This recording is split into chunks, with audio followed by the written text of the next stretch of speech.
आप भी परमेश्वर के अनुग्रह को पाना चाहते हैं तो आपको पीड़ा सहनी होगी। यह पीड़ा नहीं, दांत का दर्द, दिल का दर्द, गुर्दे का दर्द, पथरी का दर्द, पीड़ा, यह वाली पीड़ा नहीं है। वो पीड़ा है जब आपके रिश्तेदार ढोल बजाकर, गाना लगाकर मस्ती करते हैं और आप जा सकता है उधर, मगर आप अपने घर में बैठा है, प्रार्थना करता है, वो भी एक पीड़ा है।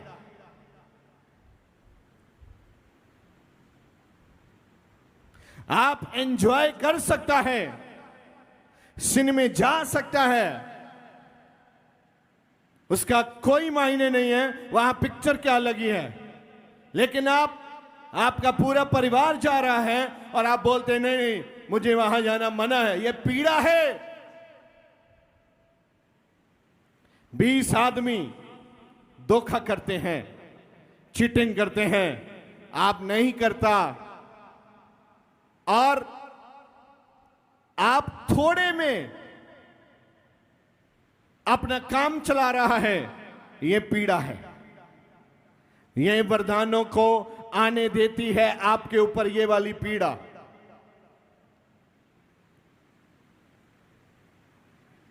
वरदान आएंगे, काम करेंगे, आप बदल जाएंगे, आप जैसे हैं वैसे नहीं रहेंगे। स्वर्गदूत आपके साथ चलेंगे, सुरक्षा के दूत देख सकते हैं आप, कुछ समय के बाद आपको दिखाएंगे जो सुरक्षा के दूत हैं, जो युद्ध करते हैं आपके लिए, वो कैसे हैं। वो आपके साथ चलते हैं तलवारें लेकर, वो आपकी सुरक्षा करते हैं आत्मा में। जब एक व्यक्ति आत्मा में प्रार्थना करता है तो परमेश्वर का अनुग्रह आता है उसके ऊपर। आपको भी आत्मा में प्रार्थना करना सीखना है। जब ये 120 लोग बैठे थे और पवित्र आत्मा के साथ भर गए, अब उधर से पढ़ते रहना, अपने हाथ उठाएं,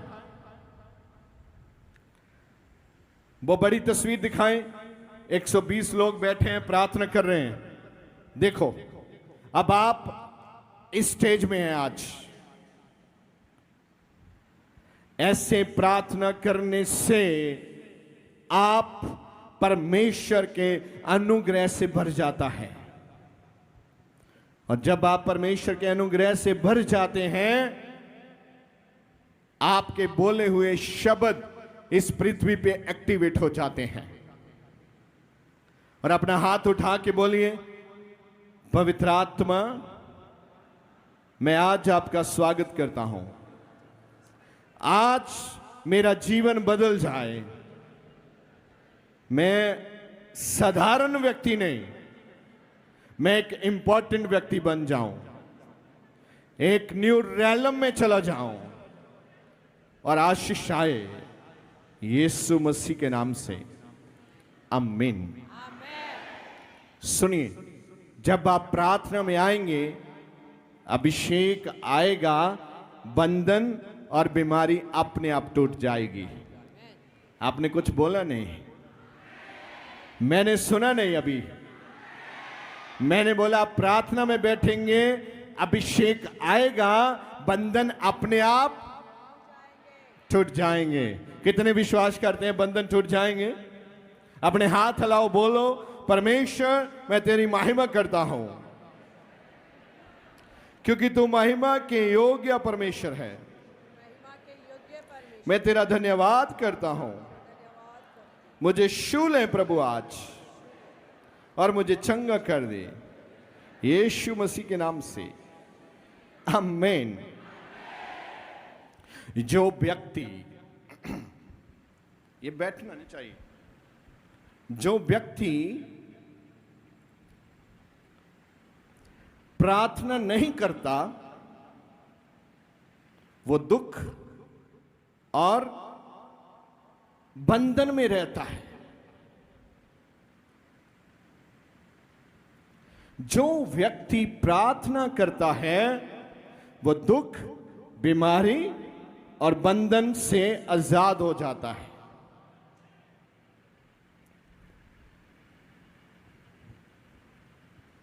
मैं फिर बोलूं तो मैं आपका आमीन सुनना चाहता हूं। जो व्यक्ति प्रार्थना करता है वो बीमारी, बंधन और दुखों से आजाद हो जाता है। जब आप प्रार्थना करते हैं,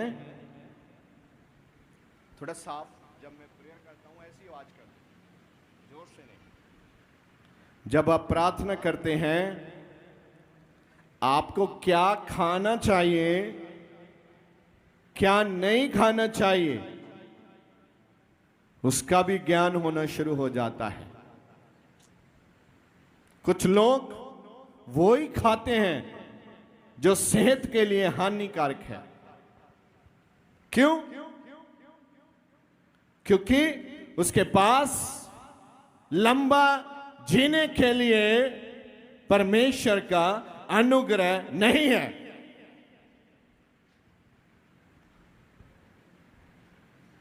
आप ध्यान से सुनिए, जब आप पवित्र आत्मा के संपर्क में आते हैं, आपका नया जन्म होता है। कितने जानते हैं नया जन्म होता है? बोलो, मैंने नया जन्म पाया है यीशु मसीह के नाम से। आमीन। प्रार्थना में रोना, चिल्लाना, दहाड़ना इतना ही जरूरी है जितना एक नया जन्मा बच्चा जब वो पैदा होता है उसको रोना जरूरी है। अगर एक नया जन्मा बच्चा रोता नहीं है, डॉक्टर उसको पुट्ठा लमकाता है, उल्टा लमकाता है, उसको हिलाता है ताकि वो रोए, चिल्लाए। जब उसका जन्म होता है उसको रोना जरूरी है। अगर वो रोए ना, वो पूरी जिंदगी के लिए डिसेबल हो जाता है। उसके अंग मर सकते हैं, उसका दिमाग सुन्न हो सकता है, पूरी जिंदगी आपको उसकी देखभाल करनी हो सकती है। ऐसे ही जब आप प्रार्थना में आते हैं, रोना इतना ही जरूरी है, दहाड़ना उतना ही जरूरी है, चिल्लाना उतना ही जरूरी है जितना एक नए बच्चे को चिल्लाना, रोना जरूरी है। अगर आप प्रार्थना में रोता नहीं है, चिल्लाता नहीं है, तो आप जन्मा ही नहीं है। अगर जन्मा भी है तो आप डिसेबल है, आप मंदबुद्धि भी हो सकता है। जब आप प्रार्थना में आओ, चिल्लाओ, प्रार्थना में आओ तो ऐसे चलो जैसे आपके साथ परमेश्वर के सुरक्षा के दूत चलते हैं।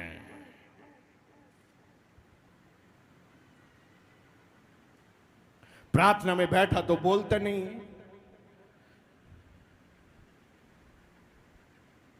बच्चा जन्मा, रोया नहीं तो नया डॉक्टर आता है, क्या हुआ, बच्चा रोया नहीं है, वो ट्रीटमेंट देता है।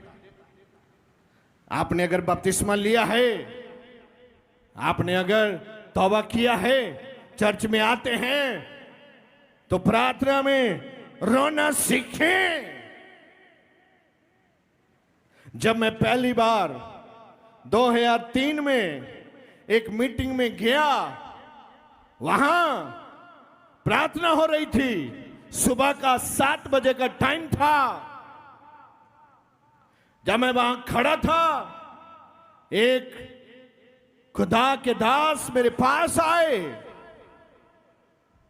और उन्होंने बोला, मैं आपके लिए प्रार्थना करना चाहता हूं।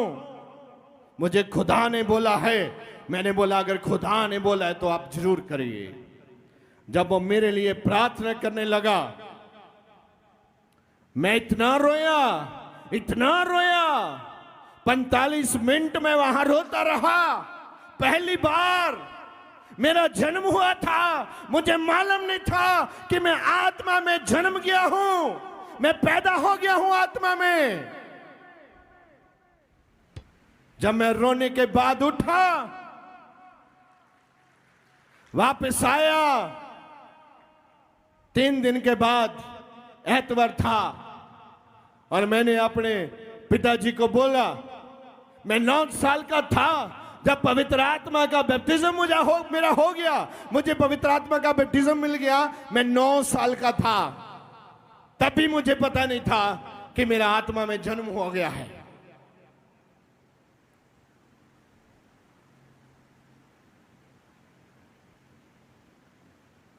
मैं क्या सिखाना चाहता हूं? हो सकता है जो मैं आपको बता रहा हूं वो आपको पहले कभी सुना नहीं, आपने कभी सुनने को मिला ही नहीं। जब आप रोते हैं, इसका मायना है आप आत्मा में सरगर्म हो रहे हैं, आपका एक जन्म हो चुका है, आप एक नई दुनिया में हैं। आपने कई बार मुझे देखा होगा स्टेज पर मैं रोता हूं। कुछ लोग बोलते हैं रोने का टाइम नहीं है, चिल्लाने का टाइम नहीं है, दहाड़ने का टाइम नहीं है। यही टाइम है आपके जीवन को बदल देने का, आपके जीवन को धो देने का।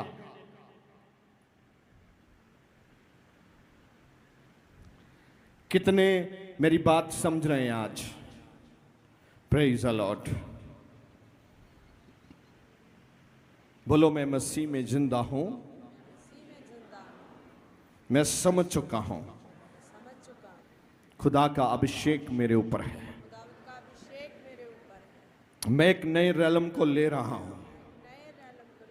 मैं आज के बाद सांसारिक रीति से नहीं, एक आत्मिक रीति से चलूंगा, यीशु मसीह के नाम से। आमीन, आमीन। एक दूसरे को बोलो, पवित्र आत्मा का भेद हम के ऊपर खुल रहा है।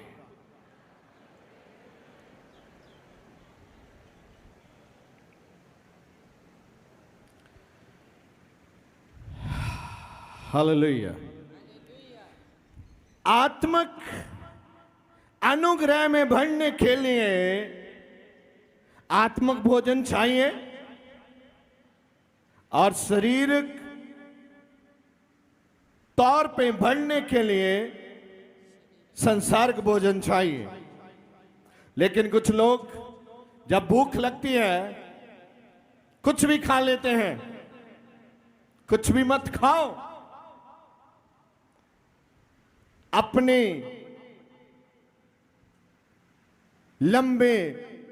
लंबे जीवन को देखकर खाओ। अच्छा भोजन बनाने के लिए दिमाग चाहिए, दिमाग का जोर लगता है। अगर आप घर में कुछ भी बनाते हैं, दाल सब्जी बनाते हैं, आप क्या एक ही बार आधा किलो नमक डाल सकता है? हेलो, हाँ कि नहीं? नहीं। अगर आधा किलो नमक डालेगा तो क्या होगा? वो खाने के योग्य। इसका मतलब क्या है? खाना बनाने के लिए भी आपको एक ताकत चाहिए, दिमाग की पावर।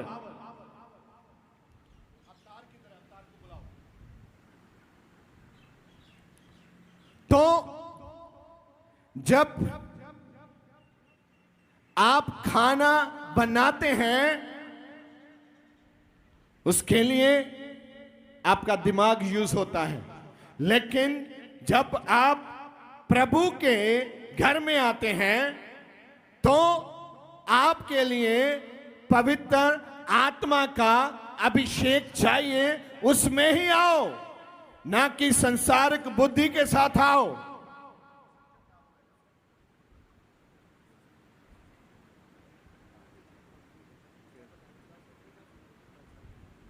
कुछ और करके देखो।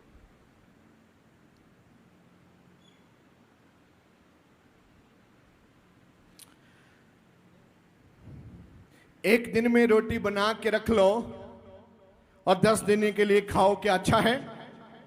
हेलो, नहीं। एक ही दिन प्रार्थना कर लो, 7 दिन के लिए प्रार्थना छोड़ दो, क्या अच्छा है? आत्मा भी ऐसे ही है, जैसे आप मुंह का टेस्ट, जीभ का टेस्ट होता है आपका। आपको जीभ का टेस्ट अच्छा लगता है, लेकिन स्पिरिचुअली टेस्ट बनाना पड़ेगा आपको। आत्मा में आपको स्वाद चखना पड़ेगा, टेस्ट करना होगा। जब आप उसको टेस्ट करेंगे, आप परमेश्वर के अनुग्रह को अपने जीवन में पाएंगे।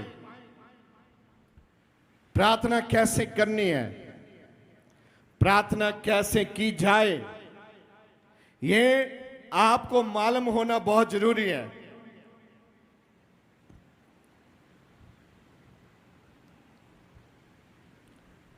क्योंकि आप एक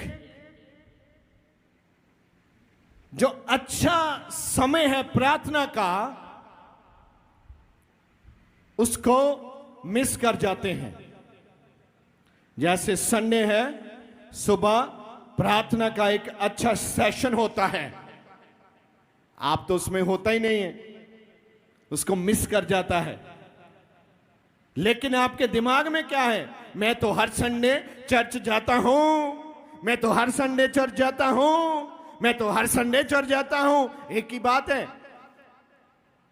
लेकिन आप हर संडे प्रार्थना में नहीं होते हैं। मैं ये डालना चाहता हूं, आप एक ही गाना गाता है, हर संडे में चर्च जाता हूं, आज मैं गाना गाता हूं, प्रार्थना में आप नहीं होते, प्रार्थना में आप नहीं होते, प्रार्थना में आप नहीं होते, प्रार्थना में आप नहीं होते। आपको होना चाहिए। जब आप प्रार्थना में होंगे, आप आत्मा में कभी भी कमजोर नहीं हो सकता। आप बहुत ही बढ़िया एक खास अभिषेक में रह सकता है, अगर आप संडे की प्रार्थना में बैठा हो।